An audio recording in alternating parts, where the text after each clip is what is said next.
तो आज था जुम्मा, मैं जल्दी उठ गया और उठने के बाद मैं चला गया फ़्रेश होने के लिए। फ़्रेश होने के बाद मैंने पहन लिया ये वाइट कुर्ता और हो गया पूरा रेडी ही हो गया। और रेडी होने के बाद फिर मैं निकल गया था जुम्मे की नमाज़ पढ़ने के लिए। फिर बाद में ख़्याल आया कि रिजवान भाई तो पीछे रह गए हैं। फिर रिजवान भाई भी पीछे से आ रहे थे रूम को लॉक करके, वरना यहाँ पर रूम को खुला जा छोड़ के जा नहीं सकते हैं। फिर हम लोग बाहर निकल गए। बाहर आने के बाद देखा कि धूप थोड़ा सा ज़्यादा नहीं था, कुछ कम था, मगर अच्छा मौसम लग रहा था। और फिर हम लोग वेट करने लगे कि ताकि कोई टैक्सी हम लोग को लिफ्ट दे दे, मगर कोई टैक्सी दूर दूर तक नज़र नहीं आ रही थी। बार बार रिजवान भाई पीछे मुड़ के देख रहे थे ताकि हम लोग को कोई टैक्सी मिल जाए और हम लोग को मस्जिद तक जाना आसान पड़ जाए। पर टैक्सी नहीं मिली और ये चाचा मिल गए खैनी वाले। ये रिजवान भाई के शहर से ही थे, इसलिए उन लोग दोनों में जल्दी से दोस्ती हो गई और दोनों फिर अपने साथ बात करने लगे। खैर बातों ही बात में पता नहीं चला और हम लोग बात करते करते मस्जिद के पास ही आ गए। जुमा का दिन बाकी दिनों से ज़्यादा अफजल है दोस्तों। जो शख्स जुमा की नमाज़ अदा करता है, अल्लाह उसे 70 गुना ज़्यादा सवाब देता है।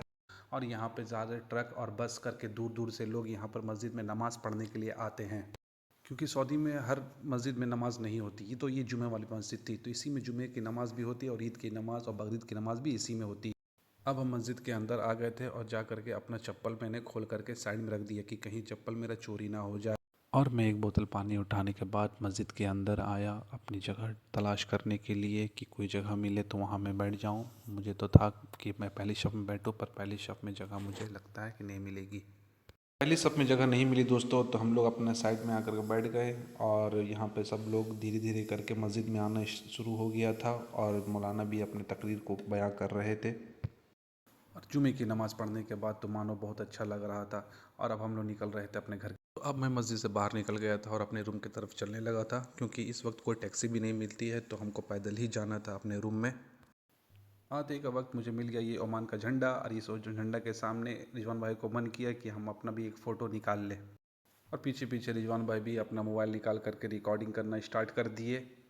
अब हम लोग पहुंचे थे एक शॉप की तरफ। शॉप में रिजवान भाई को कुछ लेना था, तो हम लोग चलते हैं शॉप के अंदर। हमको सामान तो पसंद आया, मगर पैसा नहीं था, क्योंकि अभी तक मंथ एंड हो गया है और हम लोग का सैलरी अभी तक आया नहीं है। तो मैंने कुछ और नमाज़ ख़त्म होने के बाद मैं फाइनली अपना रूम पे पहुंच गया था।